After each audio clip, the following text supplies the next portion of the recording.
Digital and Multimedia section, we cover audio, video, computer forensics, mobile device forensics like cell phones, wearable forensics, data recovery, digital forensic tool testing. The presentations we have range such a broad spectrum across anything that can hold data. Devices have gotten smaller, storage size has gotten bigger. And so the time it takes to examine devices, the amount of data that we're extracting from devices has greatly increased. So the knowledge that's required for the different types of data is greatly a different perspective now than when you were looking at just a laptop computer or a tower computer previously. So there's different tools that we use for cell phone forensic analysis, computer forensic analysis, vehicle forensic analysis. We are extracting data from vehicles now as well because they store data. We are using tools that allow us to recover data from the cloud, from social media, from computers that we're not even sitting in front of. We can remotely collect the data across the world now. Some of the challenges that we face today with digital forensics are the size of the data, encryption, being able to access the data, the different file formats that are being used as proprietary formats. Those, they cause an issue with us getting access to the data and being able to interpret what the data means.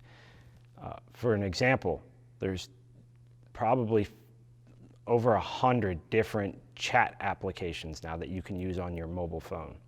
Being able to parse out the actual intelligent data in a readable format requires a lot of coding by the software vendors.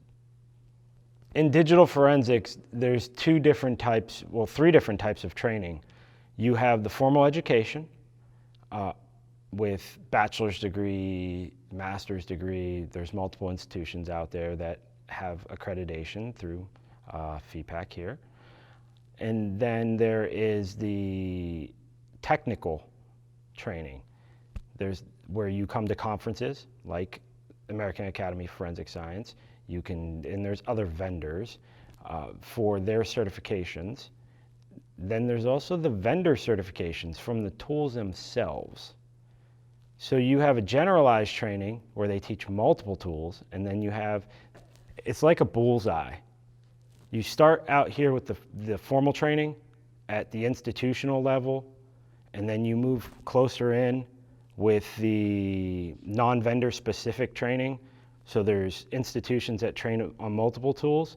Then you get into the vendor training that is specific to an individual tool that drills further down into what their tool can do for you, what it's better at doing than another tool.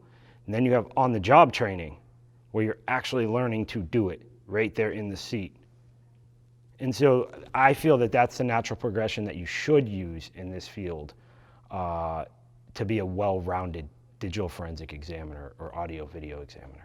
My advice to someone who wants to join the world of digital forensics is read, research programs, join AF's Digital Multimedia section. Well, there's a lot of good mentors, and that's why I say come join our section. We have practitioners, we have educators at all levels, and coming here allows you to network, it allows you to meet the folks who can help you start your career in digital forensics.